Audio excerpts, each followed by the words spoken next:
Kita semua pasti tahu jikalau pH rendah akan membuat korosif, pipa berkarat, bakteri mati, dan logam berat akan larut kemana-mana. Sebaliknya, pH tinggi bisa bikin endapan kalsium menutupi pipa, reaktor tersumbat, dan proses biologis berhenti total. Hari ini kita akan menyusuri cerita tentang bahan-bahan kimia penyelamat yang menjaga pH tetap seimbang dalam sistem IPAL. Mari kita bahas.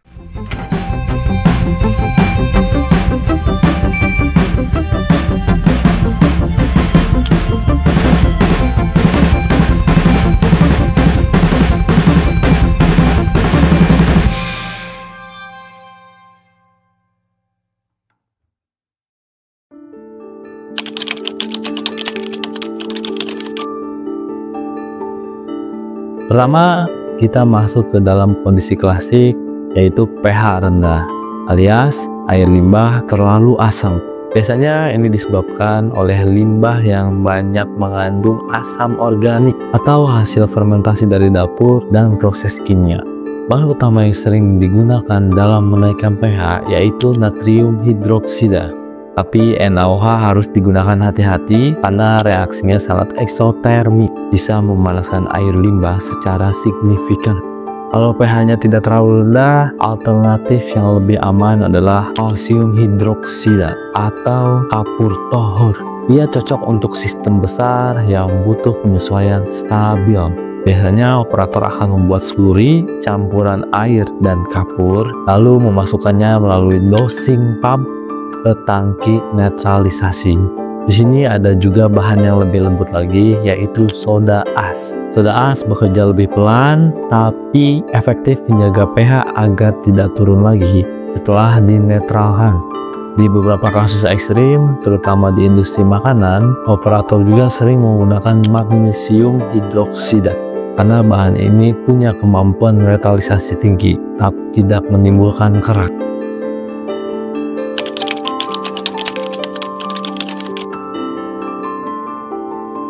Sekarang bayangkan situasi terbalik, yaitu pH terlalu tinggi. Biasanya ini terjadi karena banyak air cucian yang mengandung NaOH, soda as, atau bahan pembersih alkali masuk ke sistem. Di sini bahan paling umum untuk menurunkan pH adalah asam sulfat atau H2SO4.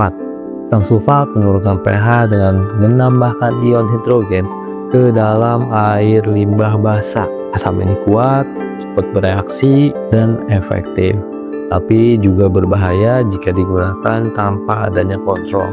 Alternatif yang lebih aman adalah HCl atau asam klorida. Reaksinya cepat tapi tidak menghasilkan endapan. Namun jika dosisnya berlebih, bisa memicu korosi pada pipa stainless steel. Karena itu penggunaan HCl biasanya dibatasi dengan sistem dengan material PVC atau HDPE. Untuk sistem yang lebih sensitif digunakan CO2 gas. CO2 menstabilkan pH dengan menghasilkan asam ringan tanpa meninggalkan residu garam. Gas karbon dioksida ini ketika dilarutkan dalam air membentuk asam karbonat yang menurunkan pH secara lembut.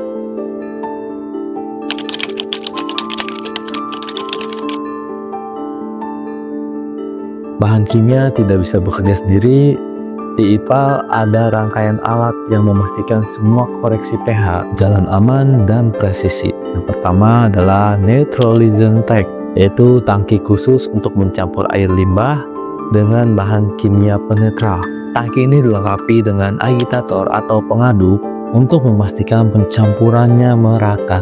Tanpa agitator ini, reaksi bisa tidak sempurna, bagian atas netral, bagian bawah masih ekstrim.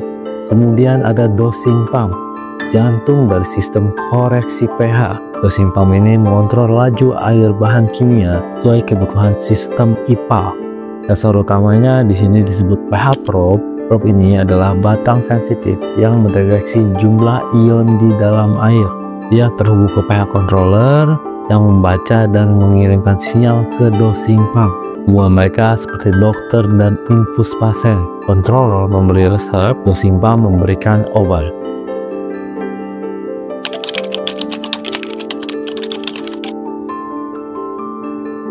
Menjaga pH bukan soal alat dan bahan, tapi juga strategi. Salah satu strategi penting adalah step dosing, yaitu pemberian bahan penetral secara bertahap, bukan sekaligus.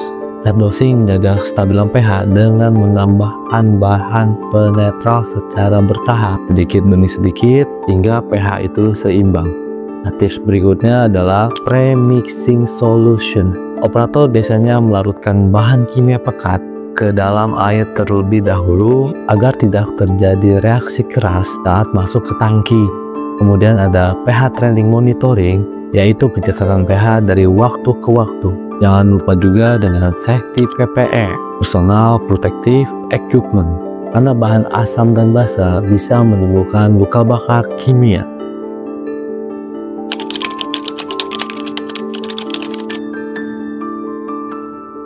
Ketika semua bahan dan alat bekerja harmonis, pH air limbah akhirnya bisa stabil di kisaran 6,5 sampai 8,5. Itulah zona kehidupan bagi mikroba pengurai, zona aman bagi pipa dan peralatan, serta zona patuh bagi baku mutu lingkungan.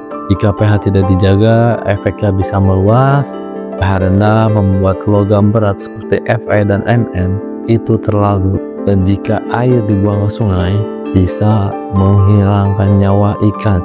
Sementara pH tinggi membuat fosfat mengendap, mengganggu pertumbuhan mikroorganisme air. Karena keseimbangan pH adalah fondasi sistem IPAL dan bahan kimia penetral adalah penjaganya.